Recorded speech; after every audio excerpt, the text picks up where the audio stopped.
سیلاب سے 3 کروڑ افراد بے گھر، اقوام متحدہ سے اپیل کا فیصلہ۔ سینئر صحافی اصغر علی مبارک سے بیورو چیف ملک ندیم کی گفتگو۔ سیلاب سے 3 کروڑ افراد بے گھر ہو گئے، قومی ایمرجنسی کے نفاذ کے بعد پاکستان نے اقوام متحدہ سے اپیل کا فیصلہ کیا۔ وزیر اعظم شہباز شریف کی اپیل پر بین الاقوامی تنظیموں نے پاکستان کے سیلاب متاثرین کے لیے امداد کا اعلان کر دیا۔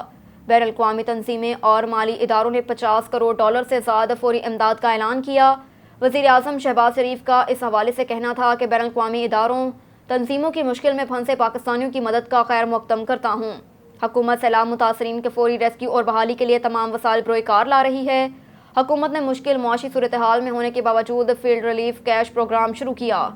وزیر اعظم نے کہا کہ حکومت ترجیحی بنیادوں پر سیلاب متاثرین کے ریسکیو اور ریلیف کے لیے آپریشن کر رہی ہے۔ ریسکیو کے بعد سیلاب متاثرین کی بحالی اور تباہ شدہ انفراسٹرکچر کی تعمیروں پر کام کریں گے۔ اس حوالے سے جاری اعلامیے میں کہا گیا کہ کنٹری ڈائریکٹر ورلڈ بینک نے وزیر اعظم کو $35 کروڑ کی فوری امداد سے آگاہ کیا۔ کنٹری ڈائریکٹر ورلڈ بینک نے وزیر اعظم کے فیلڈ ریلیف کیش پروگرام کی تعریف کی۔ ورلڈ بینک یہ امداد رواں ہفتے کے آخر تک مکمل طور پر فراہم کر دے گا۔ اعلامیے کے مطابق ورلڈ فوڈ پروگرام نے سیلاب متاثرین کے لیے $11 کروڑ کی امداد کا اعلان کیا۔ اب تک کے لیے اتنا ہی، دیکھتے رہیے آن نیوز۔